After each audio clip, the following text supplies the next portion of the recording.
Baik, sebelumnya Assalamualaikum warahmatullahi wabarakatuh. Bapak Bunda Sisa Putra selaku dosen mata kuliah testing implementasi yang saya hormati. Saya di sini Nanda Guci Putra Pratama dengan 3 digit NIM terakhir 128 dari kelas 2023D akan mempresentasikan dari hasil UAS yang telah saya kerjakan. Soal pertama yaitu adalah sebuah sistem informasi inventaris mengalami penurunan performa secara tiba-tiba setelah update terbaru. Analisis kemungkinan penyebab masalah tersebut dan susun langkah sistematis untuk mengidentifikasi dan memperbaiki masalah tersebut. Dari sebuah sistem informasi yang mengalami penurunan performa setelah melakukan update sistem memiliki beberapa penyebab. Di antara lainnya ini adalah biasanya terjadi karena bug dalam sistem update atau perangkat keras yang kurang compatible.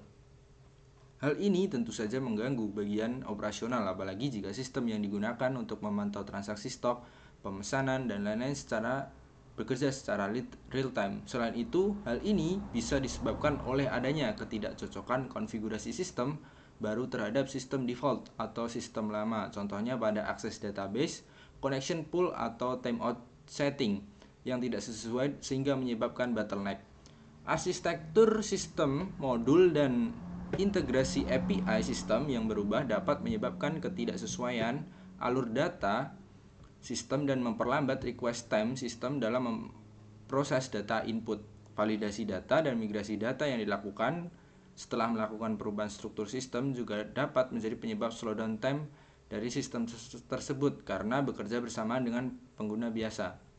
Beberapa langkah sistematis untuk mengidentifikasi dan memperbaiki masalah tersebut adalah harus memantau sistem secara kontinu dengan menggunakan tools diagnostik seperti New Relic atau APM untuk melihat matriks performa secara real time dari waktu respons sistem pengguna seperti CPU dan juga RAM.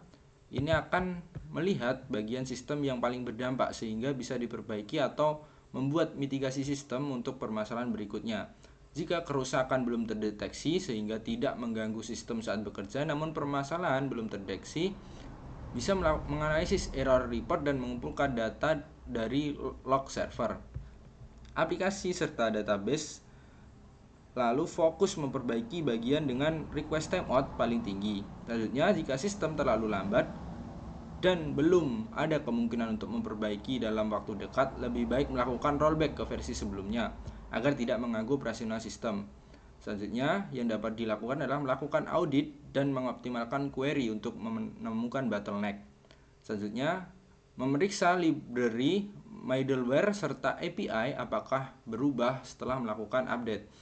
Melakukan patch atau perbaikan kecil, baik secara modular atau langsung, dan memprioritaskan pada bagian yang berdampak pada performa sistem. Segera melakukan upgrade hardware serta mengoptimalkan infrastruktur sistem, contohnya dari monolitik ke microservice, atau bisa menambahkan load balancer. Yang terakhir, bisa melakukan evaluasi dan revisi pada prosedur update sistem, mulai dari pra-update dengan simulasi pada staging environment, melakukan uji performa secara real sebelum melakukan produksi, melakukan go live secara bertahap, dan melakukan dokumentasi secara lengkap dari setiap komponen pada setiap bagian tahap proses update sistem.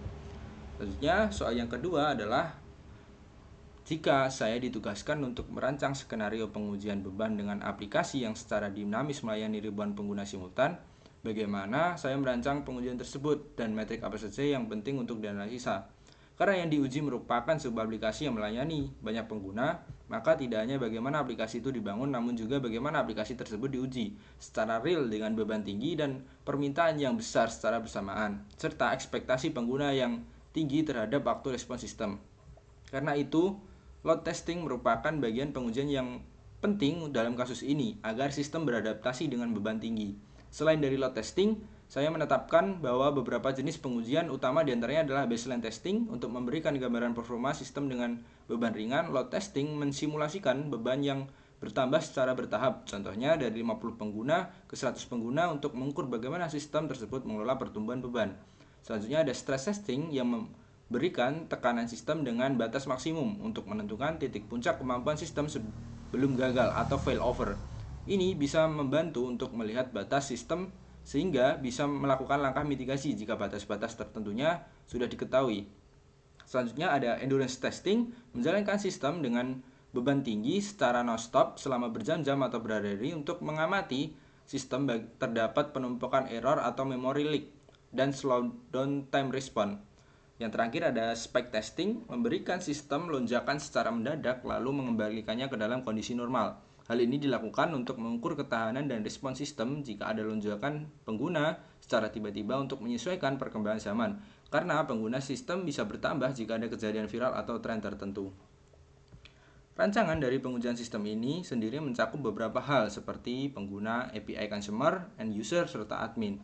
Pada bagian sistem yang paling sering digunakan seperti login, search bar, dan transaksi.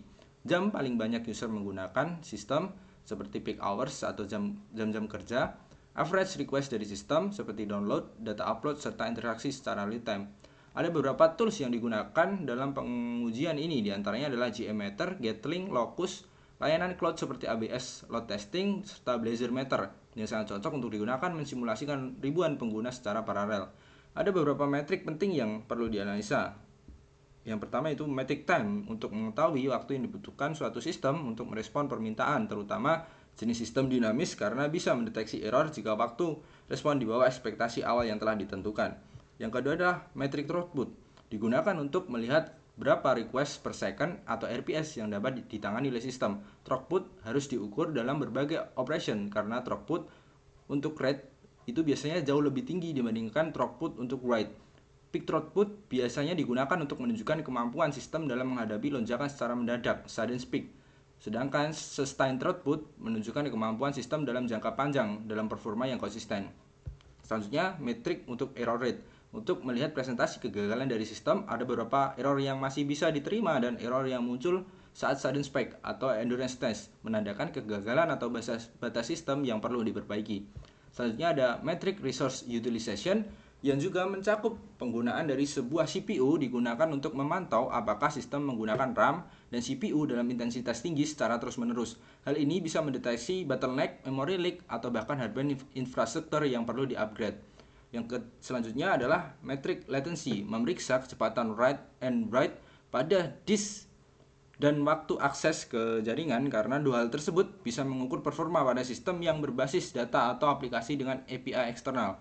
Selanjutnya, metrik skalabilitas untuk mengukur bagaimana respons sistem jika beban bertambah mulai dari jumlah pengguna, transaksi, dan permintaan data tanpa sistem mengalami slowdown time response. Metrik ini sangat penting jika sistem atau aplikasi yang berbasis microservice menggunakan arsitektur cloud native yang lebih elastis. Yang terakhir ada metrik bisnis untuk sebuah sistem atau aplikasi dinamis. Metrik ini bisa saja seringkali penting dibandingkan metrik-metrik lainnya seperti untuk e-commerce, conversion rate atau cart abandonment rate, dan average order value dapat menjadi metrik yang lebih relevan dibandingkan dengan technical metric. Bisnis metrik ini juga membantu untuk memprioritaskan beberapa aspek performa yang harus ditingkatkan. Soal yang ketiga adalah dalam proses implementasi sistem baru ada menghadapi dari sebagian pengguna utama. Resistensi dari sebagian pengguna utama. Buatlah strategi konkret berdasarkan pemahaman psikologis serta teknis untuk menjawab resistensi tersebut. Pada penerapan sistem baru, resistensi terhadap sistem baru merupakan hal yang sangat manusiawi, apalagi jika sistem baru menggantikan metode atau cara kerja dari sistem lama yang sudah menjadi habit karyawan. Resistensi yang muncul akibat rasa kehilangan kontrol atau ketidakmampuan diri untuk menggunakan sistem baru serta trauma karena pernah terjadi kegagalan di masa lalu saat menerapkan sistem baru. Untuk mengatasi resistensi dari pengguna utama tersebut, ada beberapa strategi konkret berdasarkan pemahaman psikologis dan teknis yang mengatasi resistensi tersebut. Secara psikologi, kita bisa melakukan pendekatan dengan menggunakan wawancara one by one atau one person to one person dan menanyakan apa saja kebutuhan dan ketakutan setiap pengguna sistem utama. Mulai dari apa fitur kelebihan sistem lama yang membuat mereka nyaman dan tidak mereka temukan pada sistem baru, apa yang membuat mereka merasa bahwa sistem baru susah untuk digunakan, dan manfaat atau kelebihan apa yang belum mereka lihat dari sistem yang diimplementasikan. Dari hasil wawancara tersebut, kita bisa melakukan evaluasi dengan melengkapi kebutuhan dan menyesuaikan sistem sesuai dengan apa yang mereka butuhkan. Selanjutnya, jika sudah melakukan evaluasi sistem, kita bisa menggunakan kepercayaan pengguna utama dengan melakukan demonstrasi sistem baru dengan meng-highlight kelebihan sistem baru. Contohnya, mungkin Sistem baru lebih memiliki tampilan yang lebih interaktif dan lebih mudah dioperasikan dibandingkan dengan sistem lama, serta mendemonstrasikan bagaimana sistem baru lebih mudah dan lebih cepat untuk mengakses informasi atau respon sistem yang digunakan untuk merespon permintaan yang lebih cepat. Secara teknis, kita bisa melakukan pendekatan dengan menjalankan sistem secara paralel running, yaitu sistem lama dan sistem baru dijalankan secara bersamaan dalam jangka waktu tertentu yang telah ditetapkan. Pendekatan ini cukup efektif untuk memberikan rasa aman ke pengguna, karena sistem lama tidak langsung hilang dan tetap bisa menggunakan keduanya dengan perpindahan secara perlahan. Pengguna lebih mudah untuk adaptasi. Setelah itu, bisa kita menyiapkan tempat untuk feedback untuk para pengguna serta memfokuskan perbaikan pada bug atau komplain pada sistem baru sehingga tidak menghambat produktivitas untuk kedepannya. Terakhir yaitu memonitor keberhasilan sistem, apakah setelah penerapan sistem baru bisa meningkatkan produktivitas dan mengurangi permasalahan yang selama ini dialami atau tidak, karena itulah tujuan dari pembuatan sistem baru. Survei secara berkala juga diperlukan, berfungsi untuk melihat potensi pengembangan dan perbaikan sistem untuk kedepannya tanpa mengesampingkan kenyamanan pengguna utama.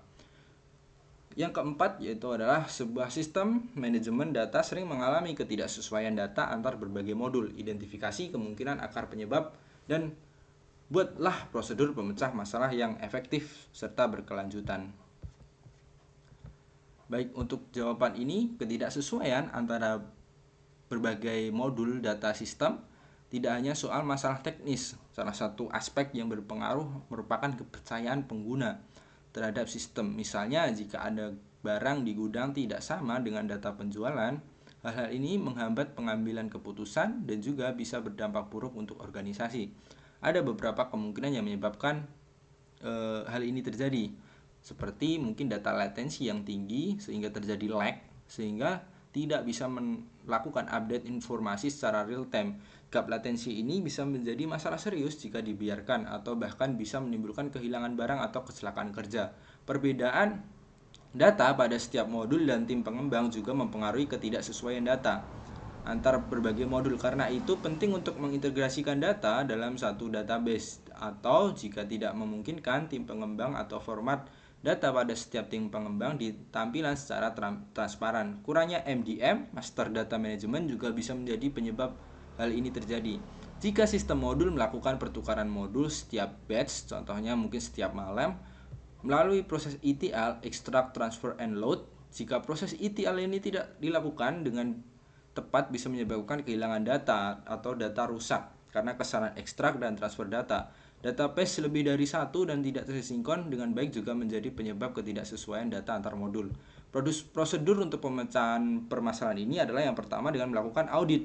Dengan mengikuti alur yang data dimulai dengan pemetaan alur sumber awal data, lalu bagaimana proses extract, transfer, and load data di setiap data, apakah terjadi error atau data tidak lengkap setelah transfer selesai.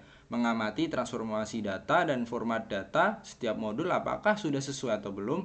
Mengklasifikasikan jenis-jenis yang bermasalah, contohnya data yang mungkin bermasalah berdasarkan hilang ataupun data error ataupun data yang terduplikat. Jadi mereka harus membuat file-file berdasarkan masalah yang data-data tersebut hadapi. Melakukan penerapan Master Data Management pada entitas penting seperti pelanggan, kode produk, unit, dan lain-lain. Setiap modul terpusat pada pusat data MDM ini sehingga bisa melakukan semua data terpusat. Tidak mungkin akan terjadi duplikat jika terpusat pada satu pusat database. Melakukan standarisasi format data agar data mudah divalidasi. Misal penggunaan satuan harus disepakati menggunakan kilogram ataupun lbs. Format penulisan tanggal, misal tanggal bulan tahun ataupun tahun bulan tanggal, menggunakan basis API untuk komunikasi antar modul agar mengurangi ketergantungan transfer manual dan memasukkan query secara manual pada setiap modul. Memonitoring transaksi data untuk mendeteksi kesalahan menggunakan Grafana ataupun Splunk. Sisanya kita bisa melakukan evaluasi dan pembentukan tim khusus untuk menangani ETL modul serta bertugas untuk merekonsiliasi data yang salah. Tim ini juga merupakan tim yang dibentuk untuk mungkin bisa after disaster, dari mungkin jika ada data yang hilang ataupun rusak. Jadi mereka ada tim yang bertugas khusus untuk menangani data ini. Karena kesalahan data bisa berefek domino dalam suatu mata rantai perusahaan atau organisasi. Selanjutnya, soal kelima, saat pemeliharaan sistem berjalan ditemukan bug yang sulit direproduksi. Rancang pendekatan troubleshooting yang sistematis untuk menemukan dan memperbaiki bug tersebut. Bug yang tidak bisa direproduksi merupakan salah satu tantangan yang sulit bagi pemeliharaan sistem. Biasanya bug muncul pada bagian dan kondisi tertentu, namun bug ini muncul secara acak dalam berbagai kondisi dan halaman random. Untuk mengatasi bug ini diperlukan kesabaran dan juga pendekatan yang sistematis, serta tetap harus menjaga transparansi secara jujur dan komunikatif kepada pengguna agar pengguna tidak kehilangan kepercayaan. Pendekatan yang sistematis yang dapat dilakukan untuk troubleshooting bug ini adalah mendata kapan terakhir kali bug muncul, pada bagian apa, siapa saja yang menemui bug ini, dan apakah ini terjadi di jam-jam tertentu ataupun perangkat-perangkat tertentu. Melakukan peningkatan logging enhance untuk jika bug masih belum terdeteksi, pada logging enhance dapat menambahkan timestamp atau penanda waktu, contextual logging, dan menyertakan semua ID user pada setiap log. Selanjutnya adalah membuat sebuah sistem environment yang mirip atau melakukan duplikasi dengan Docker atau browser stack, karena bug seringkali muncul pada environment tertentu. Menggunakan teknik correlation analysis, apakah bug muncul setelah kejadian atau sebelum kejadian tertentu. Ini bisa digunakan untuk data perbaikan. Screenshot halaman yang terjadi bug untuk dokumentasi, menambahkan user triggered report, semisal bug muncul saat sistem digunakan pengguna, bisa dilakukan secara langsung. User bisa melaporkan secara langsung bug tersebut sehingga lebih mudah untuk tim pengembang melacak bug. Terakhir yaitu melakukan uji secara hipotesis yang bertahap. Next yaitu soal ke-6. Evaluasi sebuah sistem informasi berdasarkan 5 indikator kinerja utama atau KPI yang saya pilih sendiri dengan alasan signifikan masing-masing indikator dan metode pengumpulan data yang konkret. Yang pertama yaitu adalah availability atau uptime. Alasan signifikan, tanpa uptime yang bagus, keunggulan sebuah sistem bisa tertutupi. Kondisi uptime yang buruk bisa menyebabkan penurunan kepercayaan dan terhambatnya proses bisnis bahkan terhenti. Untuk metode pengumpulannya sendiri, availability atau uptime, yang pertama ada synthetic monitoring menggunakan HTTP atau prop, ping setiap 60 detik, alert log merekam semua insiden ke ITSM, contohnya ServiceNow dan Jira. Untuk rumus KPI-nya adalah availability sama dengan 1 dikurangi total downtime dibagi total schedule time dikali 100. Untuk interval pelaporan dilakukan pada bulan atau setiap bulan atau tahunan. Yang kedua ada average response time. Alasan signifikan response time yang baik bisa meningkatkan kepuasan end user dan juga efisiensi bisnis, waktu, serta pelayanan. Untuk metode pengumpulan data ada application monitoring performance APM dengan catat P50, P95, dan P99. Catat per endpoint bisa menggunakan Grafana ataupun Datadog. Rel User Monitoring atau RUM dengan mencatat time to first byte dan DOM interaktif pada browser pengguna. Uji beban ke sistem secara berkala menggunakan Gmeter atau Gatling, serta melaporkan menampilkan grafik heat map harian yang fokus pada outlier P95 atau 99. Selanjutnya ada data accuracy dan integrity. Alasan signifikan akurasi data merupakan pondisi modul. Tidak hanya cepatnya data, tapi juga validitas dan integritas data harus terjaga. Untuk metode pengumpulan datanya, yang pertama membandingkan data penting, contohnya seperti data stok, saldo, dan data transaksi dengan antar table atau modul. Yang kedua melakukan verifikasi foreign key dan memhash record yang baru. Selanjutnya melakukan audit sampling, dan untuk menghitung data KPI-nya, data akurasi sama dengan total record valid dibagi total record audited kali 100 dengan target realistis di atas 99,5%. User Satisfaction Score atau USS.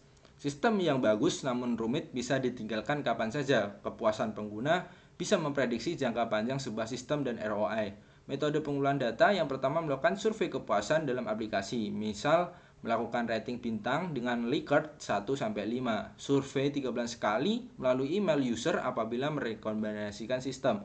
Yang terakhir adalah pelaporan peta tren USS dan NPS. Selanjutnya ada CPT atau cost per transaction. Sistem yang disukai banyak orang dan dipakai banyak orang, namun juga harus memperhatikan CPT. Jangan sampai modal yang dikeluarkan di luar estimasi awal. Hal ini perlu diperhatikan demi keberlangsungan jangka panjang bisnis. Metode pengumpulan data dari CPT sendiri yaitu adalah menghitung total semua kebutuhan biaya server, take resource cloud seperti ABS, lalu tarik biaya bulanannya, ambil transaksi harian dari login harian. CPT untuk menghitungnya adalah total operational cost dibagi total proses transaction. Targetnya adalah efisiensi yang meningkat. So, yang ketujuh adalah Anda atau saya bagaimana permintaan untuk melakukan uji coba pengguna atau UATT, User Acceptance Testing, pada sistem yang kompleks dengan berbagai tipe pengguna, rancang prosedur pengujian yang valid dan efektif, serta bagaimana menangani feedback yang beragam. Melakukan UAT atau User Acceptance Testing pada sebuah sistem yang kompleks dengan berbagai tipe pengguna dan juga tetap memperhatikan prosedur pengujian valid serta efektif memerlukan beberapa rancangan yang sistematis, diantaranya sebagai berikut. Yang pertama yaitu perancangan UAT yang valid dan efektif. Yang pertama tentu saja mengidentifikasi profil dan peran pengguna, apa saja kebutuhan dari setiap segmen pengguna. Contohnya user dan admin, tentu saja keduanya memiliki kebutuhan yang berbeda. Lalu menggunakan role-based scenario, rancang skenario nyata dari sebuah sistem tersebut seperti setting akses yang hanya bisa dilakukan oleh admin dan stok gudang yang bisa diinput oleh kepala gudang. Sediakan panduan namun juga berikan ruang untuk eksplorasi karena bug biasanya terdeteksi atau muncul dari pengguna secara alami. Menambahkan penilaian contoh rating bintang 5 dari bintang 1-5 sebagai indikator kepuasan. Lalu lakukan rekaman sesi uji baik secara video ataupun suara untuk lebih memahami kebingungan pengguna. Untuk menghadapi feedback yang beragam sebagai user bisa menerapkan beberapa hal berikut, seperti mengklasifikasikan bagian komplain pengguna. Mungkin pengguna yang komplain tentang tampilan, pengguna yang komplain tentang bug, ataupun pengguna yang komplain tentang usability.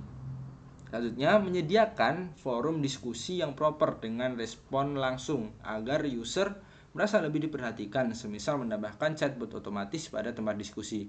Menindaklanjuti dan melaporkan hasil UAT ke semua pengguna, mana komplainnya sudah diperbaiki dan komplain yang ditangguhkan beserta alasan kenapa belum dilaksanakan.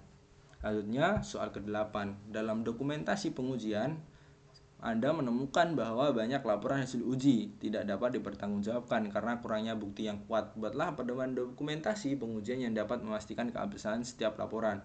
Oke, dalam pedoman dokumentasi pengujian yang dapat dipertanggungjawabkan, untuk UAT, performance test, serta regression test, minimal harus mencakup hal berikut ini. Yang pertama adalah nama, tempat, serta waktu uji sistem, nama modul, serta fungsi apa saja yang diuji, step by step, dokumentasi dari uji sistem, data input, dan hasil dari uji visualisasi data.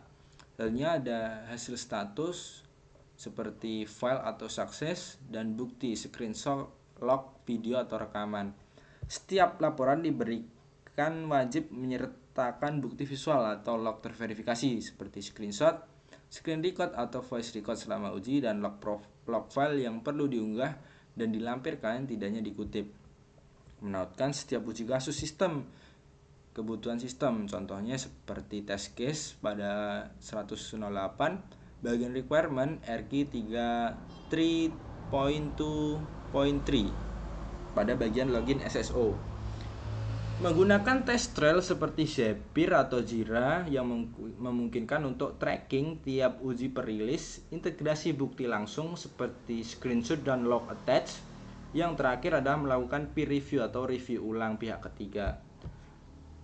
Soal nomor selanjutnya, nomor 9, jelaskan tantangan-tantangan utama dalam implementasi sistem informasi di organisasi yang mengalami perubahan budaya digital dan usulkan solusi teknis dan manajerial untuk mengatasinya. Yang pertama, ada tantangan resistensi, setiap karyawan atau pengguna utama mayoritas akan melakukan perlawanan atau resistensi terhadap environment sistem baru karena belum teradaptasi. Untuk solusi manajerialnya, yang bisa dilakukan adalah melakukan komunikasi secara persuasif dan dua arah. Tim pengembang harus melibatkan pengguna pada setiap tahap implementasi dan sediakan ruang atau forum diskusi kepada pengguna. Hal ini bertujuan untuk membangun kepercayaan bahwa mereka didengar dan diperhatikan. Selanjutnya adalah tunjuk perwakilan sebagai brand ambassador, sebuah modul untuk menemani rekan-rekan lain agar bisa lebih mudah beradaptasi. Untuk solusi teknisnya bisa dilakukan untuk tidak terlalu merubah tampilan UI UX agar tetap interaktif dan mudah untuk digunakan. Walaupun tampilan dirubah secara total, bisa dilakukan menambahkan wizard ataupun menambahkan tutorial untuk menunjukkan fungsi setiap bagian dengan layout yang baru, bisa berupa video atau simulasi seperti aplikasi yang baru diinstal. Selanjutnya, tantangannya adalah kesenjangan terhadap literasi digital. Pemahaman tentang dunia digital yang berbeda mungkin menjadi faktor seseorang itu sulit untuk mempelajari sistem baru. Faktor ini bisa jadi faktor usia. Faktor usia bisa menyebabkan hambatan bagi pengguna yang sudah lama menggunakan sistem lama. Orang yang sudah berusia lanjut lebih susah untuk beradaptasi pada sistem baru. Solusi manajerialnya bisa dilakukan adalah mengklasifikasikan setiap pengguna peserta pelatihan bisa dengan ukuran kemampuan atau umur serta beberapa pertimbangan lainnya. Tunjuk staf yang sudah lebih memahami untuk memonitoring secara one-to-one kepada pengguna lainnya yang masih kesulitan. Untuk solusi teknis yang bisa dilakukan adalah mengurangi klik atau tombol yang tidak terlalu penting. Lakukan isi otomatis jika data bisa diisi secara otomatis dari data sebelumnya. Gunakan tooltip pada setiap tombol sehingga lebih memudahkan pengguna karena bisa menggunakan tombol yang mereka klik menampilkan petunjuk atau urutan jika mengisi form. Selanjutnya, organisasi yang terlalu silo dan hierarkis. Organisasi yang tidak transparan pada setiap divisi menyulitkan integrasi setiap antar sistem divisi. Solusi manajerialnya bisa dilakukan pembentukan tim khusus dengan perwakilan setiap divisi dalam satu kelompok. Hal ini bertujuan agar setiap perwakilan bisa melakukan pelatihan mandiri pada setiap divisinya serta menyampaikan permasalahan perubahan yang terjadi di divisinya. Membuat target kinerja kolaborasi antar divisi untuk mengurangi sekat silo antar divisi. Solusi teknisnya bisa menerapkan sistem berbasis API dengan integrasi yang terbuka agar memungkinkan pertukaran data pada setiap divisi, menyediakan dashboard dengan visualisasi data lintas divisi, dan mungkin bisa dari hal-hal tersebut bisa membuka sekat antar divisi yang terlalu silo tadi. Selanjutnya, untuk soal terakhir yaitu buatlah analisis mendalam tentang bagaimana teknologi baru, semisal AI atau cloud computing dapat mempengaruhi proses pengujian dan implementasi sistem informasi serta tantangan yang mungkin saja dihadapi. Untuk jawabannya, AI atau cloud computing merupakan teknologi baru yang mengubah banyak aspek khususnya dalam bidang teknologi dan informasi. Hal ini juga berdampak pada proses pengujian suatu sistem informasi dan implementasinya. Penggunaan AI dan cloud computing mempercepat banyak proses dan lebih cerdas serta fleksibel tentunya dibandingkan dengan dilakukan secara manual seperti sebelum adanya AI dan cloud computing. Dari aspek pengujian, AI sangat membantu penguji dari yang sebelumnya mengandalkan buku panduan dan skrip manual. Sekarang AI bisa membantu menganalisis bagaimana suatu sistem digunakan oleh pengguna secara nyata, bahkan bisa menemukan bagian yang celah yang rentan yang tidak bisa ditemukan oleh manusia. Sebelumnya, penguji hanya memperkirakan dan hasil perkiraan tersebut terkadang jauh dari realitas saat sistem digunakan oleh pengguna. AI juga bisa mendeteksi kemungkinan bug dengan berbekal data log error pada masa lalu ataupun sistem yang lama. Cloud computing juga sangat berperan penting dalam perkembangan pengujian. Sebelum cloud computing hadir, pengujian dengan simultan penggunaan ribuan dapat terhambat karena infrastruktur jaringan lokal yang kurang memadai. Sekarang, pengujian dengan beban ribuan bisa dilakukan dengan mudah dengan berlangganan cloud yang sudah disediakan. Layanan seperti CI dan CD, Continuous Integration dan Continuous Deployment, telah terintegrasi dengan environment dari cloud. Hal ini memudahkan proses dan implementasi sistem dan akan tetap aman apabila melakukan rollback jika terjadi kesalahan. Dari beberapa kemudahan yang didapat dari kehadiran AI dan cloud computing, tentu saja ada mengalami tantangan. Salah satunya adalah vendor lock-in yang terjadi di mana suatu perusahaan sudah menanamkan sebagian data implementasi sehingga sulit untuk berpindah vendor dan harus tetap membayar vendor agar data implementasi yang sudah dikerjakan tetap tersimpan dengan cara yang simple walaupun harus bergantung kepada vendor. Dalam pengujian, AI juga tidak bisa dibiarkan secara sendiri atau tanpa human oversight karena pemantauan operator itu sangat dibutuhkan. Jika tidak, AI akan menghasilkan sebuah keputusan yang bias. Ini biasanya terjadi ketika perekrutan, penilaian kinerja, atau rekomendasi produk yang berbasis data pengguna. AI juga dapat menyimpan kesalahan data yang terjadi di sistem lama dan melanggengkan kesalahan tersebut. AI dan juga cloud computing bukanlah pengganti manusia, tetapi dibutuhkan human oversight agar tetap berjalan dengan tujuan utama dan kode etis organisasi. AI dan cloud computing merupakan tools yang memperkuat manusia dan memudahkan, bukan untuk menggantikan manusia itu sendiri. Sekian presentasi yang dapat saya sampaikan, kurang lebihnya mohon maaf. Wassalamualaikum warahmatullahi wabarakatuh.